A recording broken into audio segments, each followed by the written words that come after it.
Bismillahirrahmanirrahim. Assalamualaikum warahmatullahi wabarakatuh. Kembali Fakta Sejarah akan membawakan tulisan indah yang dituliskan oleh Swita Kartika. Beliau menuliskan sebuah kisah misteri, Petaka di atas biang lala. Dan sebelum kita masuk ke selengkapnya, mari kita berdoa dulu. A'udzubikalimatillahit tammah. Bismillahirrahmanirrahim. Wa huwas samiul alim. Allahumma sholli ala sayyidina Muhammad sallallahu alaihi wasallam.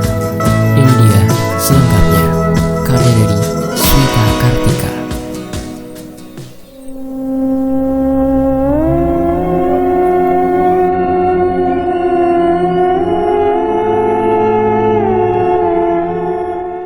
Banyuwangi, bulan Desember tahun 1997. Lolongan anjing malam terdengar samar saat mobil yang kami kendarai melaju di jalur aspal terjal menuju ke kota Banyuwangi. Angin sepoi menerpa wajahku, memandangi wajah gelap hutan dari balik jendela samping mobil yang terbuka. Beberapa saat lalu, mobil Kijang butut bapak baru saja mendarat di pelabuhan Ketapang usai bergoyang-goyang terhempas ombak malam di atas badan kapal feri terakhir dari Gilimanuk. Nyaris 1 jam lamanya. Kemeriahan libur di Bali selama seminggu lebih dimentahkan oleh rasa mual dan pusing yang tak kunjung reda. Adik bungsukulah yang paling damai karena sudah tidur sejak sebelum menyeberang dan belum juga terjaga hingga saat ini. Salah satu alasan jendela mobil dibiarkan terbuka sejak tadi adalah untuk membuang sisa bau anyir muntahan kakak yang berceceran manakala kami terkena goyangan kapal di selat kecil itu. Tak separah yang lain, pusing di kepala aku sudah lebih dulu reda. Hanya satu hal yang kini masih mengganggu, lapar. Sudah lewat jam 9 malam sekarang. Rasanya mustahil menemukan warung yang masih buka untuk sekedar menyerbu teh hangat. Bekal yang kami bawa sudah didaur ulang menjadi kotoran perut, yang sebagian liternya telah dititipkan di septic tank pelabuhan. Oleh-oleh berwujud makanan yang sudah dibeli untuk dibagikan ke tetangga rumah pantang dibuka. Berlapar-lapar sembari berkendara terpaksa kami jalani. Aku anak ketiga dari 4 bersaudara. Mbak Nana, kakak perempuan sulung yang kini tidur berselimut jaket di belakangku, baru saja melepaskan pangkatnya sebagai mahasiswi di Surabaya. Liburan ke Bali kali ini sebetulnya adalah idenya, didorong oleh tagihan janji kepada bapak yang mengiming-iming hadiah jika dirinya bisa lulus dengan predikat cum laude. Dialah yang paling bertanggung jawab atas sisa bau anyir di dalam mobil butut ini. Lalu, tepat setahun lebih tua di atasku, Lulu, kakakku yang juga perempuan, memiliki sifat yang nyaris sama denganku. Meski dia sudah di bangku SMA dan aku masih duduk di tingkat tertinggi SMP, tiap pertengkaran yang terjadi di antara kami berdua selalu kumenangkan. Mungkin karena aku laki-laki dan tentunya kekuatan fisikku belum juga mampu ditaklukkannya. Nah, ia kini tengah melamun di sisi seberang, memandangi kekosongan malam sebagaimana diriku, bocah laki-laki yang tertidur pulas. Terapi di antara kami berdua adalah anak bungsu yang beruntung, Dayat namanya. Anak paling dimanja, yang selalu membuat ibu memintaku untuk mengalah demi keegoisannya. Keberuntungannya kali ini adalah karena ia tetap bisa lelap tertidur tanpa perlu merasa lapar ataupun pusing. Itu apa di depan yang nyala terang? Suara ibu memecah keheningan. Aku dan kakak refleks melihat dari sela kursi depan. Pasar malam kali, sahut bapak. Semoga. Ibunya ragu dan penuh harap. Aku pun berharap hal serupa. Jika benar itu pasar malam, berarti kemungkinan besar ada penjual makan. Semoga ada yang jualan nasi goreng, bisikku. Beberapa saat kemudian, laju mobil memelan. Doa kami terkabul. Di hadapan kami, gelora cahaya dan bebunyian riuh terdengar. Sebuah pasar malam digelar di atas tanah lapang luas, berpagar siluet hutan dan berpayung. langit kelam. Bapak dan ibu bergegas turun dari mobil. Kakak yang duduk di seberang kananku sudah lebih dulu menghilang menyusul mereka. Saat aku hendak meraih gagang pintu, kepala ibu melongok masuk. Mbak Nana mau ikut turun. Kakak sulungku yang duduk di belakang menggeleng. Aku di sini aja deh bu, jagain adik. Ia meminta seraya menunjuk adik bungsuku dengan dagunya. Kedua tangannya tersembunyi di balik jaket yang menyelimutinya secara terbalik. Ibu memandangiku dan adik bungsu bergantian, lalu berkata, "Coba bangunin adik Yud, dia pasti senang komedi putar." Enggan, kusikut bocah ingusan yang tidur meringkuk layaknya gumpalan kain kotor di sebelahku. Ia bergeming. Alih-alih terbangun, denggurannya justru makin terdengar. "Udahlah, nggak usah bangunin Dayat bu, biar aja di sini sama Mbak Nana," pintaku. Ibu mengangguk, mengiyakan. "Ya sudah, biar dia tidur dulu.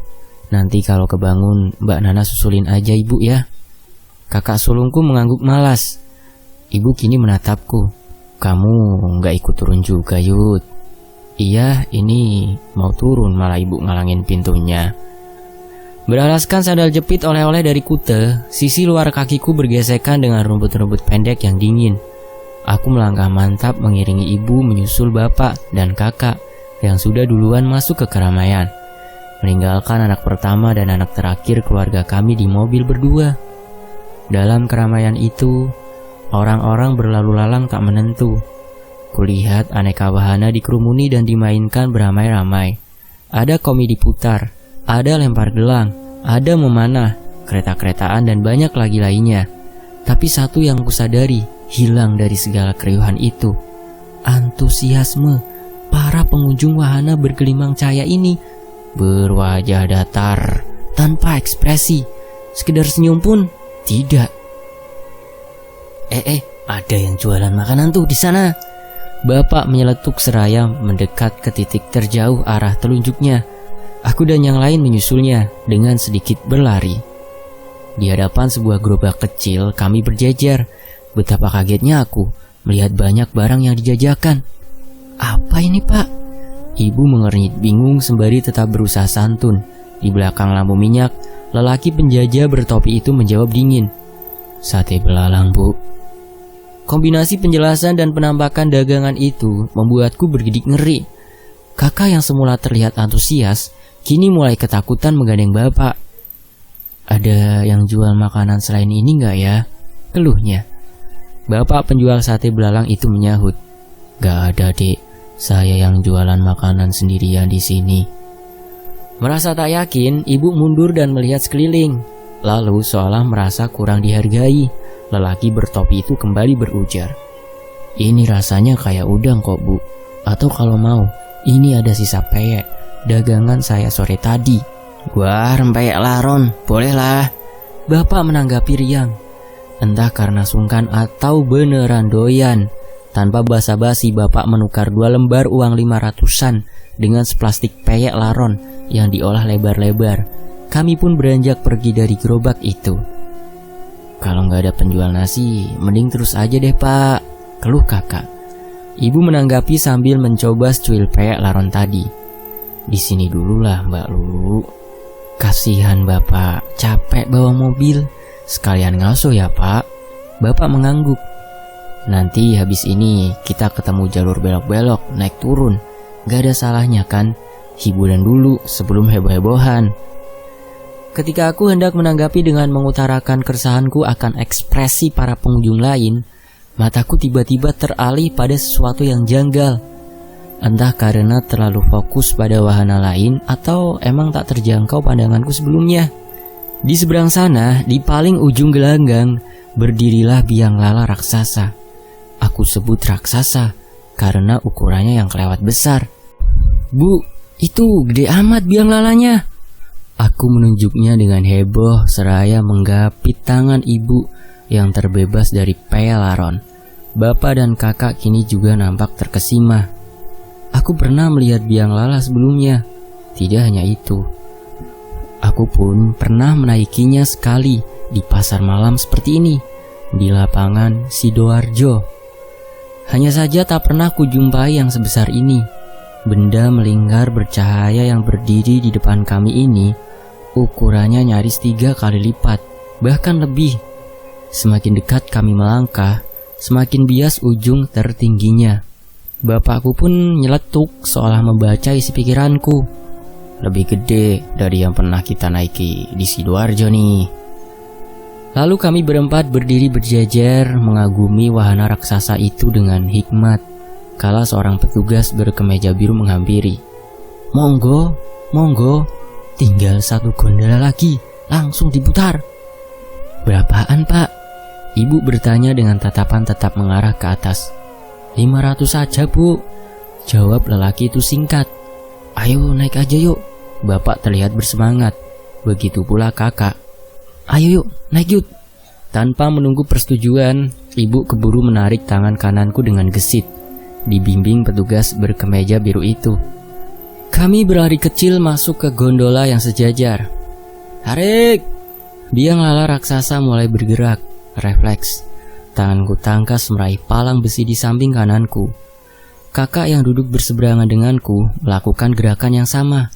Perlahan-lahan, pemandangan di sekitar kami seolah-olah tenggelam. Padahal kamilah yang meninggi. Ih, adem banget ya anginnya. Ibu mengajak bicara siapa saja yang berkenan menanggapi. Namun, kami sedang sibuk mengamati suasana di bawah yang semakin mengecil. Wahana-wahana dan keramaian orang terlihat ramai, namun juga begitu sepi karena bebunyian yang sebelumnya tak cukup riuh, kini seakan tersapu angin malam. Di saat itulah, aku menyadari ada yang aneh. Di bawah, rayuan petugas biang lala tadi menyebutkan kalau gondola yang kami naiki adalah satu-satunya gondola yang tersisa. Tapi, hampir semua gondola lain yang tertangkap mataku sepenuhnya kosong. Bahkan bisa dibilang, kamilah satu-satunya penumpang. Kecemasan itu segera kuutarakan. Bu, katanya kita penumpang terakhir. Kok gondola lain masih kosong ya bu? Ibu pun mendengus. Hah, namanya juga tukang pasar malam, jago bujuk-bujuknya. Tapi kakak menanggapi cemas. Tadi yang di depan sama belakang kita ada isinya kok, jawab kakakku. Seketika kengerian tercipta. Hembusan angin dingin meremangkan bulu kuduku. Bapak nampak terdiam memandang ke arah lain, ke kejauhan di bawah sana. Itu di mobil kita. Aku dan yang lain buru-buru melihat ke arah pandang bapak. Di bawah sana, di tepi jalan yang masih terang, terlihat seseorang keluar dari dalam. Mbak Nana, kakak sulungku yang penampakannya nyaris menyerupai manusia seukuran kelingking, berlari panik menembus kerumunan. Jantungku berdegup keras sesaat. Kok Nana ninggalin Dayat sih? Ibu mendengus kesal. Jangan-jangan adek bangun. Mata bapak membelalak. Kakak yang duduk di seberangku bersamanya kini separuh berdiri. Ekspresi wajahnya mulai ikut-ikutan panik. Entah oleh sebab apa.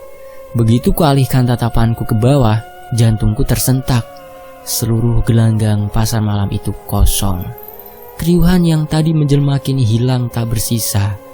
Mbak Nana berlari sekuat tenaga, berkeliling melintasi jalur kosong bak orang kehilangan arah. Kemana para pengunjung pasar malam itu pergi? Nana, sini, di sini nak. Bapak berteriak lantang. Upaya itu kemudian ditanggapi oleh ibu yang turut berteriak, memberitahukan keberadaan kami secara bersahutan. Nama kakak pertamaku dipanggil-panggil dengan penuh gelisah, sedang mulutku rapat terjahit oleh rasa takut dan panik. Ada yang tidak beres. Ada yang tidak beres dengan pasar malam ini. Di bawah sana, Mbak Nana terlihat mulai menangis sendirian. Ia pun berjongkok di tengah-tengah arena yang terbuka dihujani teriakan bapak dan ibu. Kuedarkan pandanganku ke sekeliling. Sedapatnya, dari ketinggian ini, segala yang memagari kami hanyalah hamparan kegelapan. Siluet-siluet gelap pepohonan membatasi garis terjauh horizon. Dengan layar pekat angkasa yang menyisakan mendung kapas kelabu sore tadi. Sedang di atas sana, baru kusadari bulan purnama memancar sempurna. Tepat di tengah pengamatan itulah, ibu berdiri melambai seraya berseru, "Sini Nana, sini!" Setelah beberapa saat, Nampaknya Mbak Nana sudah berhasil menemukan keberadaan kami. Ia segera bergegas berlari mendekat ke kaki biang lala yang gagal kami lihat pangkalnya. Lalu semuanya terjadi begitu cepat tanpa kami duga. Lampu-lampu mendadak mati. Tubuhku seperti terlempar ke kegelapan. Punggungku terhempas ke sesuatu yang keras, menimbulkan bunyi debam tertahan. Refleks, aku gelagapan mencari pegangan karena kedua kakiku seperti terbebas dari pijakan. Pekat kini sepenuhnya mengurungku. "Ibu!" Suara kakak terdengar di kejauhan. Angin dingin terhembus keras, menimbulkan suara gesekan dedaunan yang entah kenapa terdengar begitu dekat. Setelah beberapa saat, cahaya bulan purnama perlahan-lahan menggusur pekat. Lalu, segala yang nampak di depan mataku mengguncangkan nalarku. Alih-alih duduk di atas gondola bersama ibu dan yang lain, aku tertambat di sebuah dahan pohon. Dalam keremangan itu, kulihat bapak juga panik menjaga keseimbangan di dahan lain di seberangku. Ibu mengalami kondisi serupa agak jauh di sisi dahan lain. Sedang kakak memberitahukan keberadaannya dengan terus meneriakkan nama ibu. Dan segera kudapati dirinya tengah terjepit di antara dua batang besar.